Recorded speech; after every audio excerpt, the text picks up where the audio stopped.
All right, welcome to the new Wabu Order podcast, and I go by the name of Wabu. Right now, I got a special guest, my man, David Rodriguez, All right, peace to the world.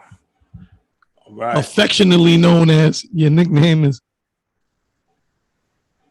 Oh, I had nicknames. I probably, I got so many known by so many things. Yeah. Once I entered the world of media back in 1997, a lot of people know me now, what I'm putting up on YouTube and things of that nature.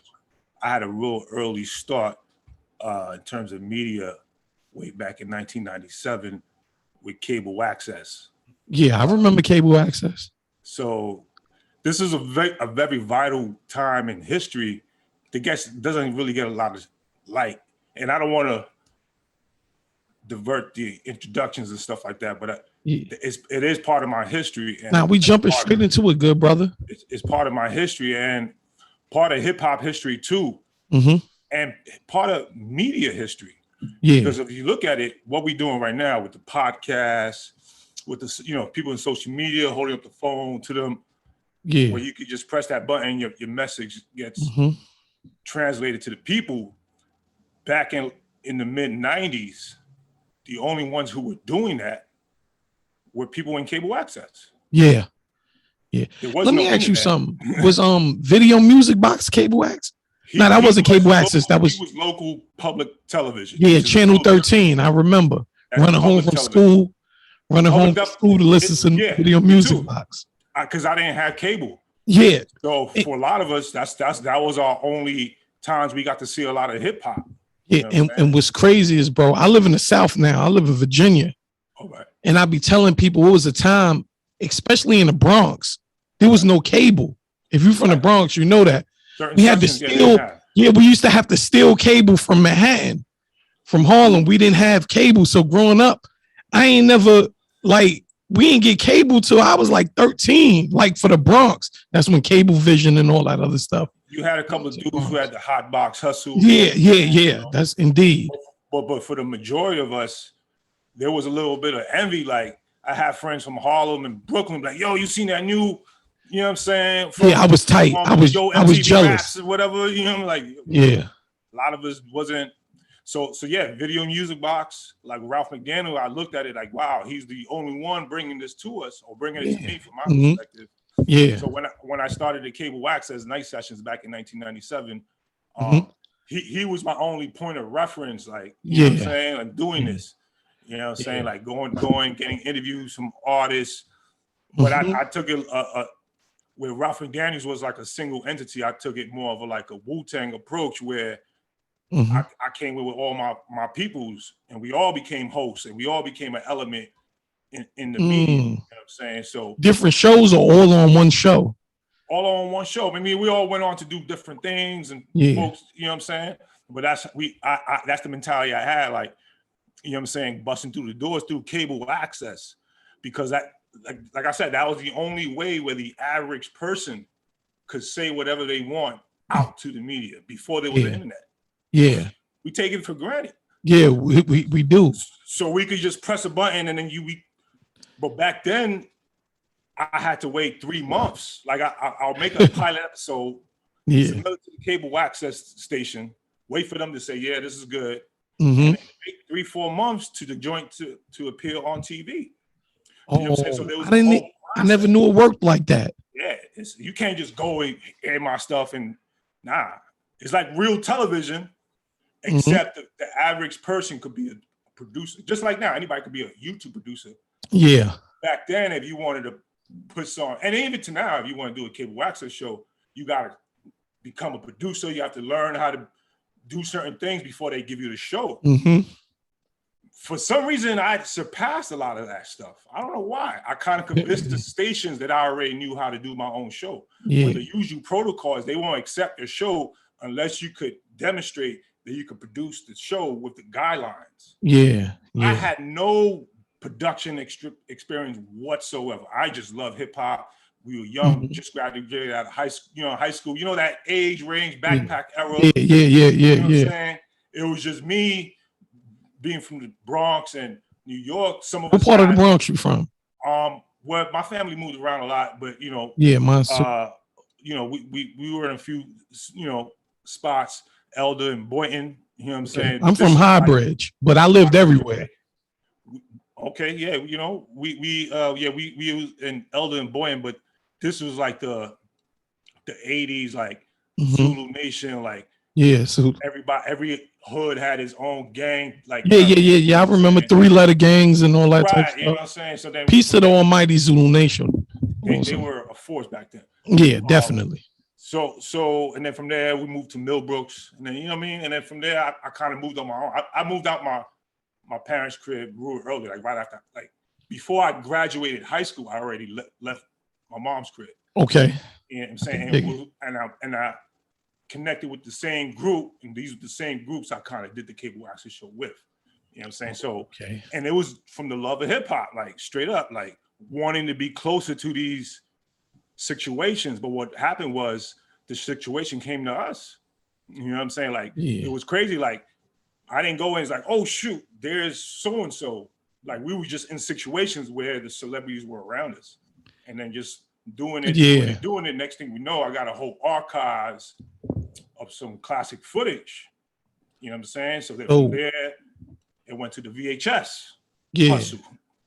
Because no one was really doing it. There was maybe a couple of other cats that were putting hip hop, mixed hip hop on VHS. Yeah. Very few though. You know what I'm saying? Mm-hmm. So my mentality was to be that mixtape, like the mixtape DJ, but just on a VHS. Mm-hmm. You know what I'm saying? So I don't have it with me now. I should have had all my stuff ready, but my very first VHS I dropped in 1999. And this had Fat Joe, Big L, DMX. You got to redrop that. You got to put it on. It's in the works. YouTube but things gotta be presented in the same way. Yeah, I could dig it. Otherwise, it'd be like, hey, here's some raw footage, but there's stories behind a lot of this stuff. Yeah. A lot of stories. You know what I'm saying? A lot of wild behind the scenes stuff. I know. A lot of wild behind the scenes, but this is pre Cocaine City, pre Come Up, pre Smack. Yeah. You know what I'm saying? I remember the headliner joints. So that's what I'm saying. But pre-headliners, because this is night sessions. I started off with night sessions. Oh, okay. Access. Then we did the mixed tapes. Then we did the mixed DVDs. We in the transition of the VHS. Oh, all right. Era. Okay, so before the DVD era, we were dropping the mixed VHS tapes, where you get the tape, and then on the other side, you get like a track listing. So the same way you get the mixed CD, we see the cover, and in the back, you see exactly what you're getting. That was the mentality. Like, same way you get a mixed CD, you get a VHS, and you see exactly what you get. Freestyles, little interviews. We like, be honest with you, brother, I'm gonna give you some shit right here, brother. The whole concept of the fan video, what you see now on YouTube, you know what I'm saying, where a fan will get a song from an artist and they'll do their own video. Yeah. We were doing that back in 98, 99. You know what I'm saying? With songs that we like. And they doing that now. And you pioneered that. It's common now. Yeah. But back then, like, we were doing it as hip hop fans. Like, we were listening to the whole album and be like, yo, it'd be dope to have a video for that joint. And, you know, I was just getting into the video editing. Like I said, I wasn't a production guy. Yeah. It was just, you know what I'm saying? So we started, like, you know, getting animation videos, and you know what I'm saying? Like, you see that old Raekwon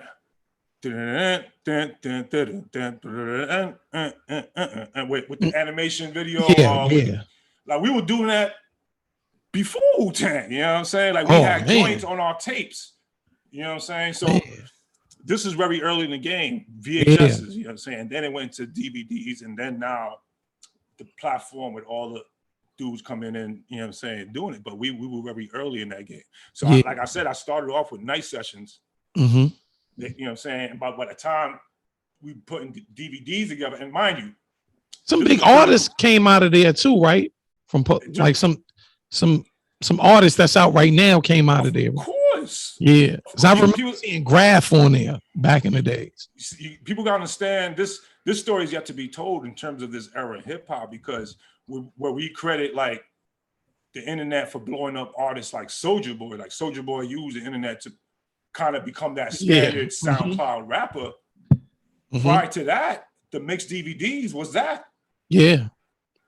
You know what I'm saying? Because MTV and BT is not. Nah, they wasn't fucking with all these artists. Nah, they wasn't fucking with them. So what other platform was there? But these dudes who are now becoming self-entrepreneurs and creating this medium of these street DVDs, where now artists could now shine and give their talent out to the people in a very independent manner. Like, we lost a lot. Like, yeah, we gained the internet, right?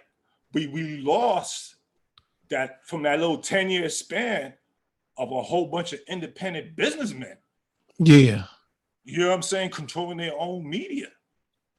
We don't look at it that way now, but that's what it was. And I could dig what you're saying, but if people are true businessmen, they'll just catch up to what's going on now and keep it moving. Right. Like you're doing like everything yourself. else. Like, some people do it for the business. Yeah. Some people do it for the love. Yeah. Or some people just get lost in the sauce. Like, some people just follow the wave too. Yeah. Like, oh, that's happening. Let me. Yeah. Just, get the fly cover. Yeah. You know what I'm saying? And then you watch it and be all right. But back then it was all about the fly cover. Like, you know what I'm saying? Like, everybody was going like to Miami Chaos, right? Oh, like whoever. Yeah, that's what I'm saying. Like, that was the wave. You know what I'm saying? Like, the content was all right, but then it was like the content was leading more to like beef, like orientated stuff, and which hip hop was, but at the same time, like, it just got too loose. It got too loose. It made people famous, infamous at the same time. Like, you know what I'm saying? But that transitioned into the internet, because then now you have World Star and hip hop. So, but you gotta credit the street DVDs though. You know so with you and your movement coming from like Headliners, DVD, and all of that, everything you and also shout out to Fight Club, the MC Battle Competition Fight Club. They showed me love and used me as an editor for their battles. Okay. Real good look. But that was like, you know what I'm saying? International P, you kind of look like him a little bit. But that was straight. Very few of us in the game. When I say few of us, I say Afro Latinos, brother. Yeah, that's what I was going to try to. The heights, and once they recognized that I was Dominican, then that was it. That's what made the business move. Yeah, you know what I'm saying? Like, so we rocked together, and you know what I'm saying? And that was a major thing, because that was the first time you seen what's common now in terms of like MC battle. Like, you see it now on Wild Style MTV, but we were the first to bring it to MTV. When I say we, I mean I played a hand in some of the editing, but shout out to Nick, International P, all the brothers behind the scenes. Hold it down. That's what Some brothers is Afro Latino, you know what I'm saying? Most of them Nick is too. So yeah, you know what I'm saying? So wow. That was a secret brotherhood that was going on. Like, and also to throw this in, I got some work from Jewels over the, Joel Santana. Yeah, I did a little EPK and stuff with them with Def Jam, and like I say, it's going back to this whole Afro Latino thing, brother. Like, Joel Santana is Afro Latino. He's Dominican. What are you talking about? Yeah, I'm gonna tell you something. That's my cousin. But this is what I'm saying. Like, people don't know that. People know that now, but back then, the word Afro Latino wasn't even a thing. That's what I want to get into. Right. That's when That's why this is a good segue. Sorry to be so long-winded, but I just feel like some of the viewers need a little background on me. Like, I don't they need that. Out of nowhere, like, you know what I'm saying? Like, who is this dude? Like, I've been putting for a minute. Like, I live in the South now, right? Okay. And they never heard of an Afro Latino. Let them know what that is. Like, people in New York, everybody heard of Afro Latinos, but people here. It's a popular term now, and I'm gonna tell you why. And I'm gonna be a little long-winded, but I feel like I have. Do your thing, good brother. The term is being attacked right now. Back in 2015, you had an organization. I forgot the whole name, but it's basically an organization to kind of bring light to the demographic of Afro Latinos, and it has some. It was tied into the United Nations. So this is now where you start having world festivals celebrating Afro Latinos. You have the festivals in Brooklyn, This ain't happened prior to 2015. It was 2015 that kind of said it like, hey, this is what it is. And then you have all these organizations spring up. Prior to 2015, every now and then you might hear it, but not like that. Yeah. You know what I'm saying? So this is what we have to keep in mind. But it came with the understanding that it's an extension of the African diaspora. So when you go to these events, you see the drums, you know what I'm saying, you get that vibe. Yeah. My thing was, hey, you know what I'm saying, as Afro Latinos, like we embrace the, you know what I'm saying, the African culture, but we are multi-cultural. You know what I'm saying? Some of us are tri-cultured.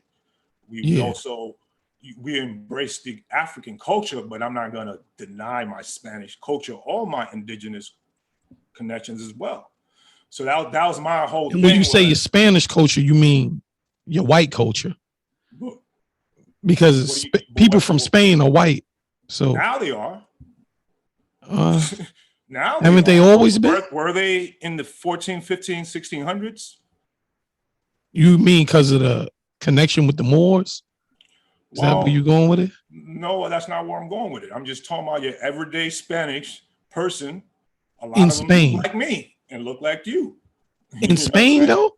In Spain. Well, this is one thing, though, brother. When we're talking about Spain, right? Yeah. It's almost like talking about the United States right now, right? Like we know where the capital is. We see where their borders are. Yeah. The United States is a global empire. They got bases in Japan and everywhere. Yeah. In Africa, right? Yeah. So Spain was the same thing back in that time period. It was a global force. Yeah. So to limit Spain, it was a world power. It was a world power. So to limit Spain to a little piece of land in Europe, okay, that's the mentality they want you to think. Yeah, because that limits that Spain was in India and that whole Asia region, in Mexico. You know what I'm saying? So, you know they were there though to be conquerors though, because they were white people, so they were there to be conquerors. Well, that's where you have to be careful though with, you know what I'm saying? Because they want you to think that, so then you take your inferiority, you know what I'm saying, position. If they paint themselves as everybody, as the French, as the Spanish, as the original Arabs, as the original, you know what I mean? Then all you left with is West African. You know what I'm saying? Yeah. Not knowing what it is, we're going to be the global dominant people of the earth, or we're only going to be West Africans. You have to choose one.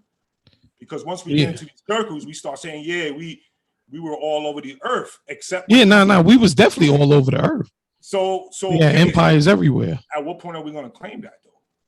Because then when we get into these conversations, it's like, oh, you only have to accept your West African roots. But when I do my genealogy, my DNA, my surname, my culture, it's a little more diverse than that. You know what I'm saying? Mm-hmm. So when you say white, when you equate white to Spain, you may say that now, but let's deal with the records of the 14, 15, 1600s. Let's take the words of Benjamin Franklin himself, who was saying the people in Italy and Spain and all of them are swarthy. Us in England, we got to get our numbers up, our whiteness up. And this is the 1700s. And then later on, they made those particular groups, they turned them white. So you're going to say the Arabs now, the original Arabs, the original, you know what I mean? So you can apply that to everything. Yeah, definitely when you look into it like that. Yeah, so. But like the masses of people aren't going to look into it like that. So I'm not the masses of people. I'm that, of course, pebble in the pond. You drop it once in the water, it's going to create ripples. You know what I'm saying? So, of course, they want you to only embrace one culture. You know what I'm saying? Yeah. So, and it's not even a culture. It's not really an identity, because it always equates to chains and bondage and all that, when Columbus himself was surrounded by Morenos, like, you know what I'm saying? Like, yeah. You look to his right, he had Pedro Alonso Nino, who was actually navigating the boat. You look to his left, you had Juan Prieto. Mm-hmm. You look to his Diego, his assistant. You know what I'm saying? So it would have been like him, like it would have been like Eminem, like the only white dude in the crowd, like, you know what I'm saying? So some people say he was mulatto himself. So at what point are we gonna go from that to now everybody dark skin wasn't changed? Yeah. Which one is it? You know what I'm saying? And and there's been people that during them times who came over and said that the people over here look like Ethiopians. Right. Because, you know, at that time they called all black people Ethiopians. Right. But we got to get certain things straight, though, brother. You know what I'm saying? Because people always equate that white to Spain. Like, you could say that now. Yeah. What happened in Spain? What was the most world-renowned event that happened in Spain? They kicked out black people. They kicked out the Moors. They kicked out yeah. So now when you see that, oh yeah, look at that. You want to? And they were sons. They were sons. They were sons and daughters of Moors. That's what I'm saying. So that's why a lot of Spanish people got the name Omar. We all know. And then even in the Spanish language, it's a lot of Arabic in there. And since they kicked them out, what happened to that nation? Oh yeah.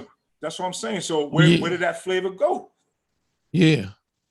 It's right there in the Caribbean. Yeah. Now, they It's in DR. It's in Cuba. So who are really the Spanish? Let's keep it real. See, when you saying it like that, that's totally different. But I'm saying, like, for the masses to know, of course, Spain right now, you could join white supremacist gangs and be from Spain. But that's the Spain now in Europe. Yeah, that's what I'm saying. It's the Spain now. They when Spain was in power, they were all over the earth. Exactly. So it's okay. Let's a basic example. Like right now, the United States, right? Global power, right?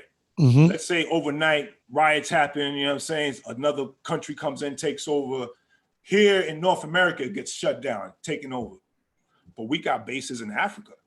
We got bases in the Philippines. They got tanks and, you know what I'm saying, jet fighters. Like, they can hold their own over there. Yeah. Right? So things may fall apart here, but they might still hold on that American. Fast forward, they might just become the new USA over there. Yeah. Now, apply that understanding with what today we call Spain.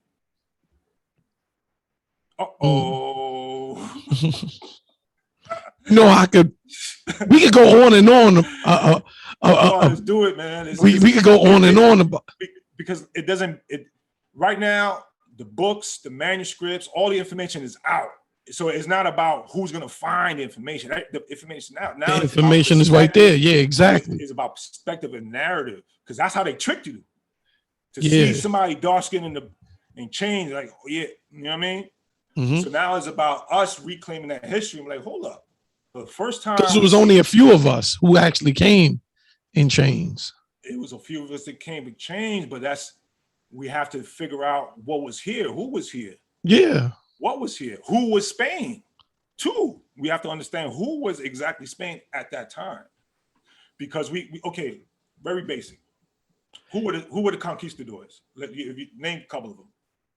We start off with Columbus, and then his historian, who's La Casas, right? So we have to count him in because he was a conquistador too.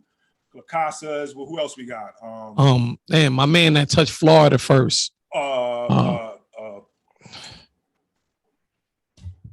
You talking about? I forgot his name. De Leon, or is either De Leon or but then you have Pizarro, the person that they say named America, Vespucci, Cortez. Name a couple more. I was thinking of Cortez. Okay. He was one of the most vicious and sick, demonic ones. What's your surname? Are you Afro Latino? Half Afro. Well, on one side. Okay. Name some of the surnames you know of some Latino people you know. Of course. Like, last name? Like last names, yeah. Yeah, Torres. That's in my family. Torres. Rodriguez. Sanchez, of course. Sanchez. RC. You know what I'm saying? Where's Pizarro? Where's Cortez? Where's Vespucci? Oh, drop a bomb to that. So now we're talking about two sects of Spanish people here, right? Where are those Spanish kings named Guzman? You know what I'm saying? Yeah. This is what we have to understand of what happened in Spain and how there was an early civil war going on. Even with their own people, you mean like from the original to the imposters? Exactly. Drop a bomb to that, brother. No, and I agree with that 1,000,000%. So now the imposters are looking at Spain. You're Moor. No, I'm not. I'm Spanish. Drop a bomb to that, brother. Moors call themselves Moors? No, they won't. So where did that term come from if not someone who's trying to impose that identity on you? So right? The original ones, they call themselves Spanish, you're saying? Brother, who are the Spanish kings? You have names like Alonso, King Roderick, which is not really King Roderick, it's Rodriguez. Let's be real with it. Guzman, Sanchez, right? Those Perez, those are your Spanish kings. Where they're at during the conquest, where they go? They just vanished. Now we got Cortez, Pizarro, Vespucci. Where those names come from? Deeper into Europe, right? Deeper in Europe. I don't know anybody with those surnames. My man's name is Lopez. My name is Martinez. Like, these are the Spanish people I know. Yeah. Sure. Now we could look at history a little differently in terms of what happened. I love this conversation right here. Like, this is just strictly for me. Let's go. Because, like, you know, for myself coming down south, people never heard of Afro. Like I said earlier, people down south never heard of Afro Latino. Even the intelligent people down south never heard of them. They think down south they think the only Latinos is Mexicans because those are the only ones they seen. Like down south, they haven't seen a lot of Puerto Ricans and Dominicans and stuff like that. If I'm not mistaken, I believe there's some, African Americans in the South that are claiming, or not only say claiming, are embracing their Portuguese. There's very few, but there's some with Portuguese blood in them. Yeah. You know what I'm saying? And this goes back into the early colonies when they were saying that the slaves were coming in from like supposedly stolen Portuguese ships. Yeah. Right. And the fact that you got Portuguese blood on you is because some Portuguese slave master raped you. You raped your parents and shit. Yeah. No, those were the Portuguese coming in. There was no raping. What are you talking about? Right. So those 20 odd Negroes in 1619, those were the Portuguese.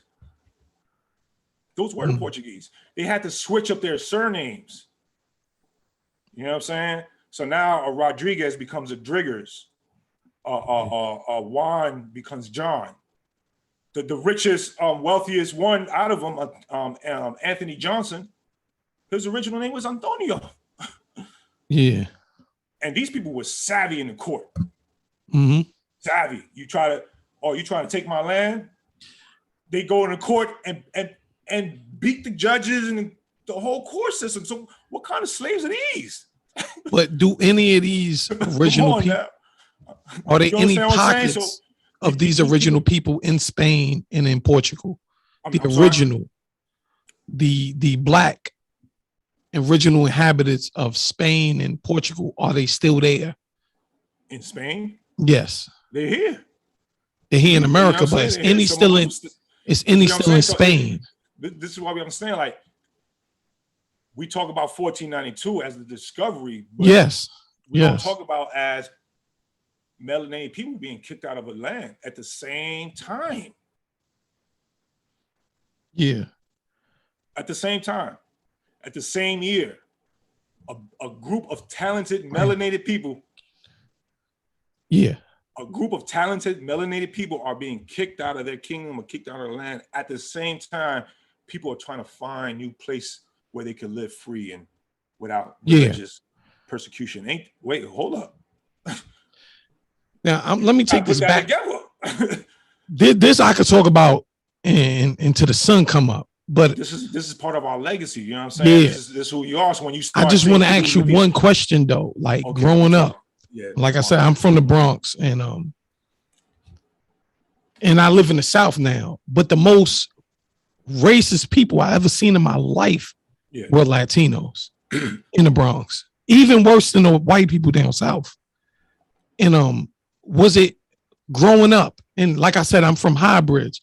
That shit is like little Puerto Rico. Now it's like little Santo Domingo. But at first that shit was little San Juan, right? And they hated black people with a passion to the point I used to just say, Like, nah, I'm just black.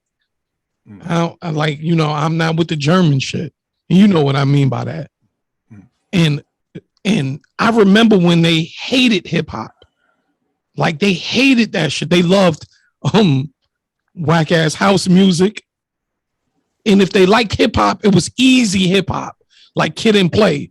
Like you know, they used to love, you know, Latinos love like that hola, eh. But that was, did you have a problem with? I'm just saying, did you have a problem listening to hip hop? Because I remember like they used to call that shit guerrilla music and stuff. Like Latinos, did you have a problem with you listening to hip hop? And they saying like, chill, man, what's going on? You gotta listen to Hector Lavoe.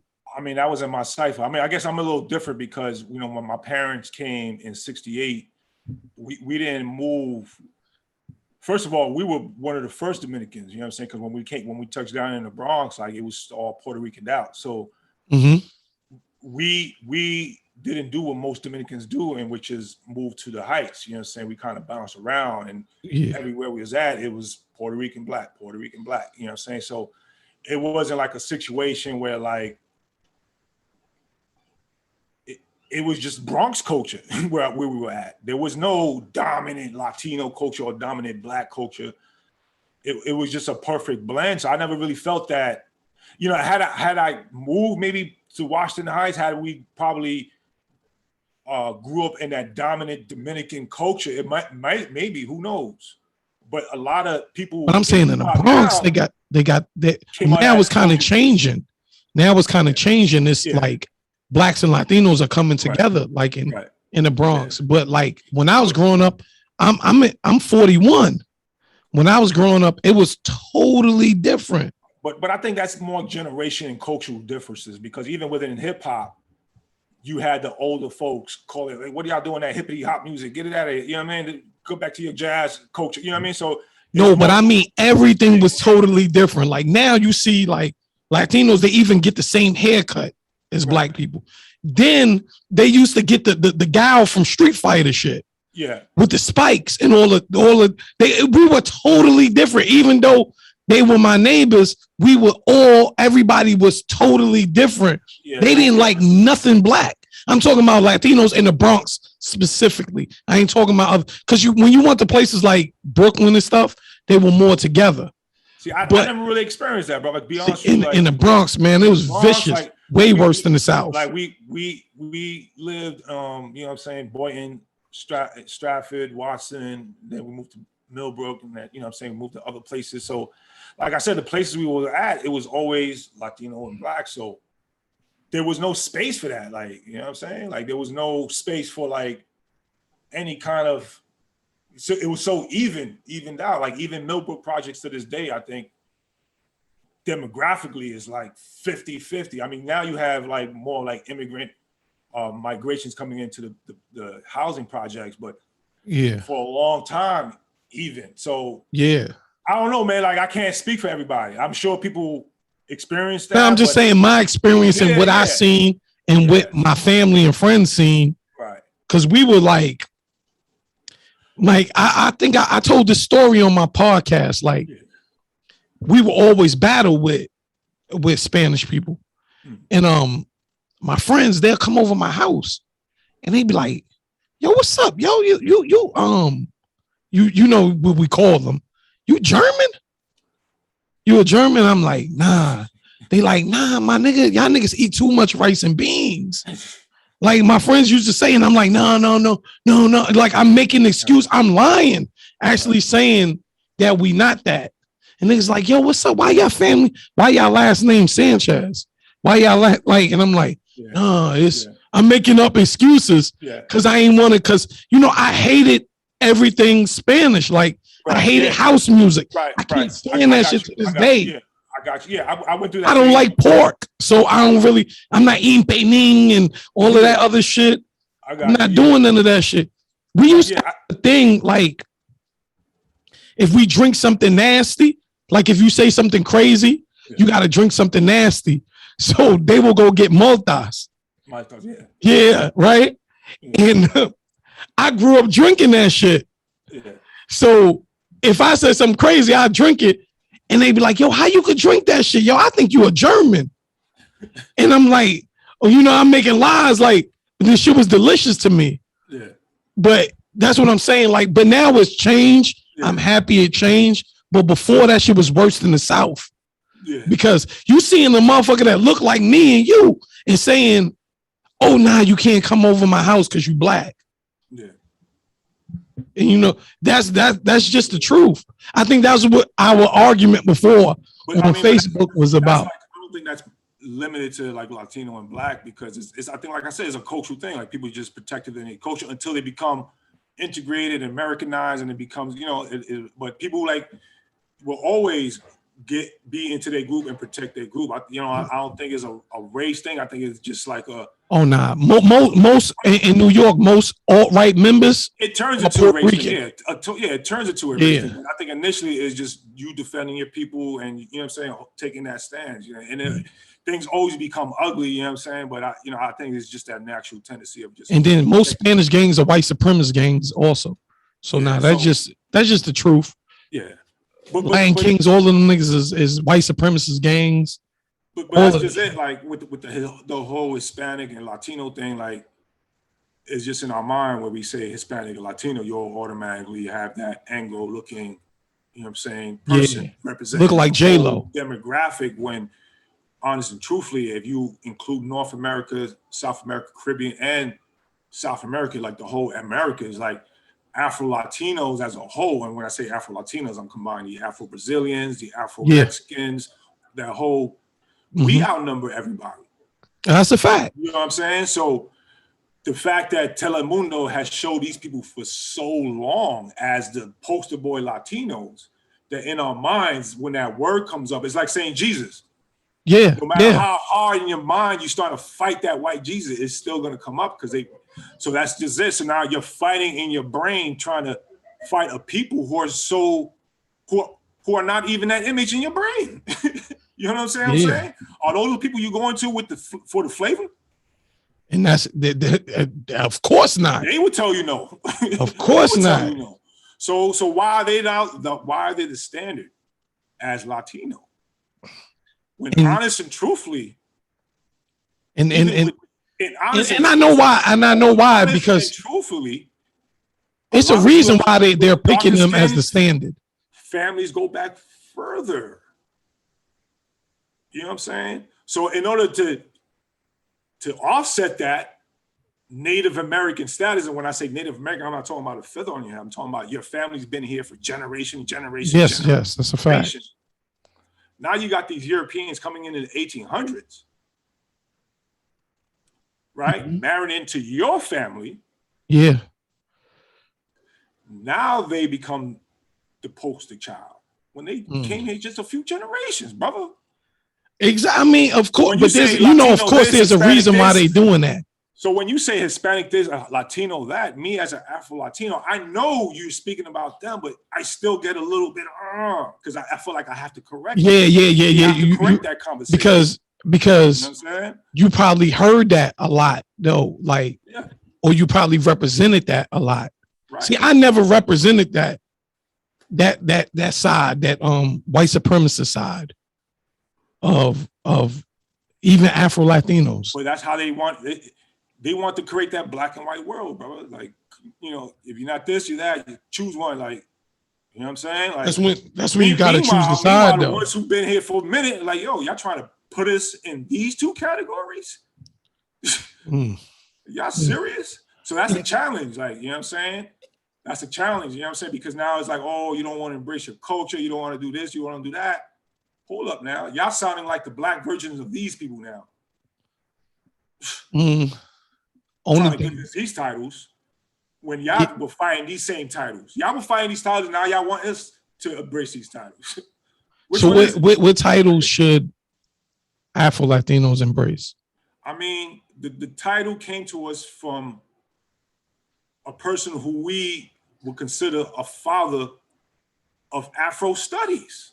Who's that? The ones we call master teachers, like Dr. Ben and what's the other one? The brother who came up right. Arthur Schomburg? Not Arthur Schomburg came before them. Them dudes. Dr. Ben were students of Schomburg. Yes. I will tell you this. Yes. Right? So if a man like that, Dr. Ben is Afro Latino. Okay, so if people like that are saying, "Hey, look, you know what? We over here in Harlem, and we notice there's a huge Afro-Cuban and Afro-Puerto Rican community." These white folks are starting to hijack this term Latino and Hispanic. Yo, we Afro-Latino. So these high scholars came up with it. No government came up with no Afro-Latino term. Yeah. So I agree. I agree I'm not with you going on to that. listen to no one else unless you're of status of Schomburg. Come on now. Yeah. I'm listening to him. He was mulatto. He was mulatto. But what I'm saying is, if we're going to use his studies for everything else, why are we going to throw away that term when it was from him? Man, and right now, bro, we getting a little pressed for time. We definitely gonna have to do a part 2. Oh, definitely, brother. Yeah, I'm sorry I get too long-winded. Oh, no. I love this conversation, and this is a conversation that must be had on this podcast, New Wabu Order. But so let them know where they can find you at and everything, and you're gonna come back for a part 2 anyway. We're gonna drop a part 2. Visit afroindios.com. That's AFRO-INDIOS.com. Folks is like, yo, what is that? Afro Indians? Oh, here comes another term. We have to. It's like, nah, man. It's like everything has an Afro to it. Afro doesn't necessarily mean skin tone. Not everybody can grow an Afro. Drop a bomb to that. Well, we know it can't be no Afro white people. Wait, hold up now. Hold up now. Man, I knew you was going. Come on, man. We don't have enough time. Bro. But anyways, man, afroindios.com. There you can find my latest book. It's called right here. Washington Negro Friends. Washington Negro Friends. I advise y'all to go get that book too. The Lost History of Men Who Were Free, Black, and American Patriots. So we get these images of these Negroes standing next to George Washington, and we are supposed to accept the reality that they were African slaves. Yet instead, if you look at this brother, he got way more drip than George Washington. Look at the that's a fact. He got the diamonds in his ears and all that. Come on, man. Who's slave in this situation here? And on our part 2, we're gonna get more into that book. And one last thing, people like, yo, your name Rodriguez, Afro Latino. What are you doing telling our history? Hold up now. In the early records, my name comes up in the early records. So Rodriguez. Now it's my history now. Now it's my history. And it's part of a legacy of people who were free, Black, and American patriots. Oh, there we go. And y'all know where y'all heard it first, New Wabu Order podcast. This is the good brother David Rodriguez. We're going to sign out. You know where to find us, YouTube, Facebook, everything. Go to anchor.fm/New Wabu Order and listen to everything we got going on. I'm going to thank you, brother, and you're going to be back for part 2. Anytime, bro. Anytime. Let's grow. Peace, bro. Peace. Yeah, brother.